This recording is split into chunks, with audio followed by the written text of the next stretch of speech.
What is the most beautiful thing you've ever seen in your life up till now? I recently asked this question to the readers of my blog, and many people responded. Most answers came down to only two things: nature and people. The things that make our hearts sing are stunning sights of nature and the people we love. If this is true for most of us, then why do we chase the wrong things like money, a big house, lots of stuff, thinking it will make us happy? Why don't we take better care of the nature we so love to look at and spend more time with our loved ones? Have we forgotten to listen to our hearts? Or are our lives just so filled with obligations and chasing possessions and digital distractions that we simply don't have time to listen to it anymore? A couple of years ago, I noticed this increasing feeling of unease and discontent in myself. I was worried about the many problems our world is facing, and it made me incredibly sad at times. The way modern society is depleting the resources of our planet and polluting its surface, inequality, the unfairness of it all. I had an office job that I wasn't exactly thrilled about, and my 3-bedroom row house felt too big for me. Something needed to change.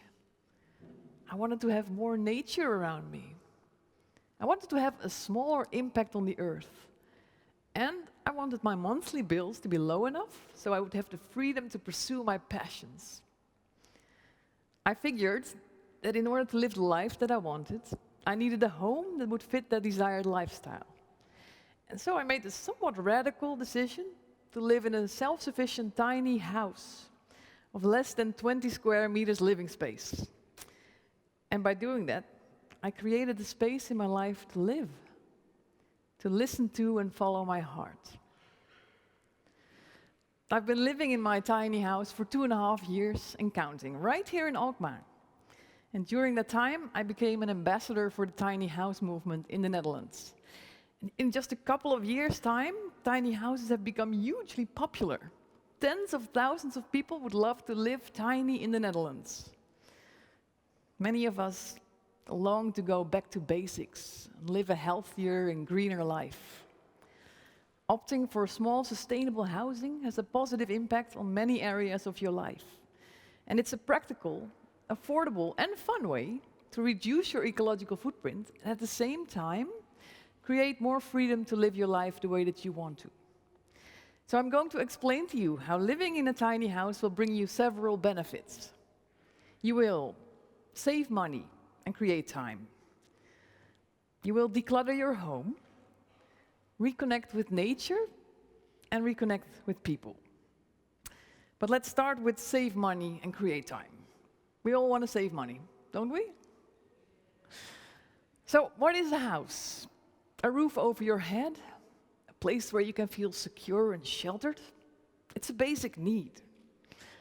But over the past couple of decades, it has become more of a luxury item. A commodity for which we pay an extraordinary amount of money. A big part of your income, on average 42%, goes up on housing costs. Downsizing your home means cutting these costs and therefore saving a big part of your income on other things that you might find more important than having a lot of space. The cost of a ready-made tiny house starts at about 40,000 euros. So buying or building a tiny house makes debt-free living a possibility within a few years. Living without mortgage or rent to pay is the highway to financial freedom. And when you're living mortgage-free and have little to none housing costs, you get to decide what to do with your time. Choose any job you like, work part-time, start your own company. Try, fail, learn, try again. I took out a 5-year loan of 35,000 euros for the build of my tiny house. And because of my housing costs are now so low and I reached my goal of being debt-free in 2.5 years' time, I was confident and able to take the plunge, quit my office job and start my own company, doing what makes me happy, educating and inspiring people about the tiny house movement. So by downsizing my home and lowering my housing costs, I gained the freedom to follow my heart. The second benefit is declutter your home. We focus much of our energy on acquiring stuff. But stuff isn't going to make us happy. Although media and commercials would sure like us to believe otherwise. Buy more, work harder, make us rich. They yell at us from billboards and TV commercials. And so we go out for another shopping spree, brightening our day with the short-lived pleasure of buying something new. But it never lasts. And we pay the price by having to work longer and harder for all these possessions. Living in a tiny house with limited storage space is one hell of a good way to stop wasting money and start creating more time. When you move to a tiny house, you're being forced to let go of excess possessions and start decluttering your home and life. When I want to buy something new, I really take the time to consider if I need or want the item in question. I don't have a lot of storage space, and I don't want to have stacks of things everywhere I look in my house. And I discovered that I really don't need that much. I don't miss a thing I've let go of. Makes you feel lighter, decluttering. I can recommend it to everyone. Do you know what the best gift I got last year was?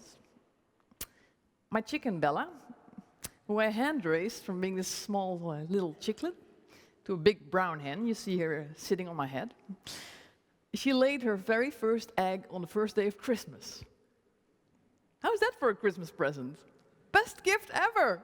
I was so proud of her. Small things matter. Buying stuff also has the biggest impact on our environment, even more so than eating meat or traveling, as Babette Porcelein explains in her book, The Hidden Impact. So practicing minimalism is not only good for your peace of mind and your wallet, but our planet will also thank you for it. And talking about our planet, the third benefit is reconnect with nature. Another price we pay for our overconsumption is the devastation to our environment. My desire to have a smaller impact on the earth weighed heavily in my choice to live in a self-sufficient tiny house. I use only solar power and rainwater in my house, and that's not an unlimited supply. No rain means no shower. Living this way, I relearned to be grateful for the basic things, and I appreciate them so much more. The joy I feel when it starts to rain after a long dry spell, when my water tank is nearly empty, for example. I think I might be the only Dutch person who's always happy when it rains. The reconnection with nature, the seasons, the weather. You spend so much more time outdoors when you live in a tiny house surrounded by nature. It's wonderful. But you don't need to live off-grid, not connected to utilities, when you want to live in a tiny house. Even when you're connected to regular water and energy sources, you use a lot less. Did you know that the average house in the Netherlands measures 120 square meters of living space? A tiny house usually has less than 40.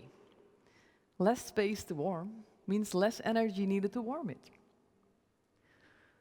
And when you start living a greener life by living in a tiny house, chances are you start making greener choices in other areas of your life as well. You may start a small vegetable garden, or try to eat less meat, or take part in a neighborhood cleanup activity, which is a nice bridge to our last benefit. Reconnect to people, with people. Our world is changing at an unprecedented rate. In 10 years' time, the way we work, travel, communicate will all be very different. Can we keep up with all these changes? We're going to need each other more than ever. The key to thriving in this changing world is community, small, caring community, with a long-term local focus. An increasing amount of people live alone these days, and loneliness is on the rise. Many people I meet express a desire to live in a small community with people of different ages and shared values. In a neighborhood not built around cars and traffic, but designed with a focus on nature and connecting with your neighbors. Small independent homes, but also common space and sharing of possessions. Tiny house villages are a great example of community living in a sharing economy. I live in a tiny house village here in Alkmaar. We've been given permission by the city council to live there in 5 tiny houses for a period of 5 years. And we're a real community of 8 people sharing things like a shed and tools. We come together regularly for meetings and work in our community garden.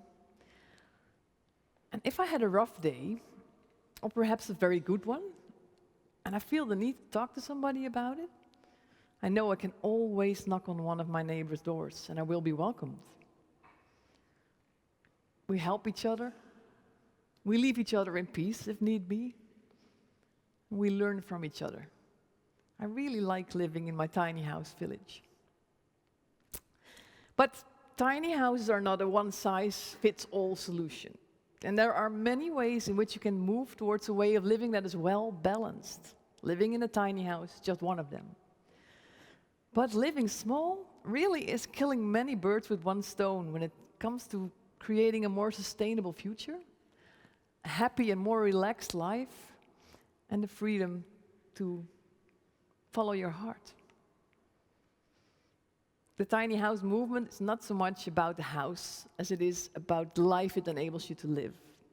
It's about making a conscious choice to focus on your values. Now, if you're happy with your home and your life, that's great.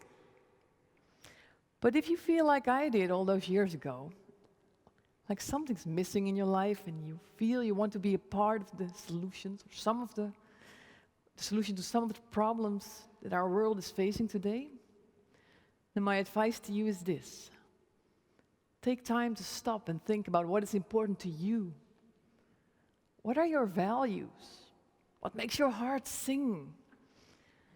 And take decisive action to make these things a priority in your life. When you create more space to live by downsizing your living space, you create the freedom to make choices that come from the heart. Chances are, those choices will come down to only 2 things: nature and people. The most wonderful things in life, most beautiful things in life. Thank you.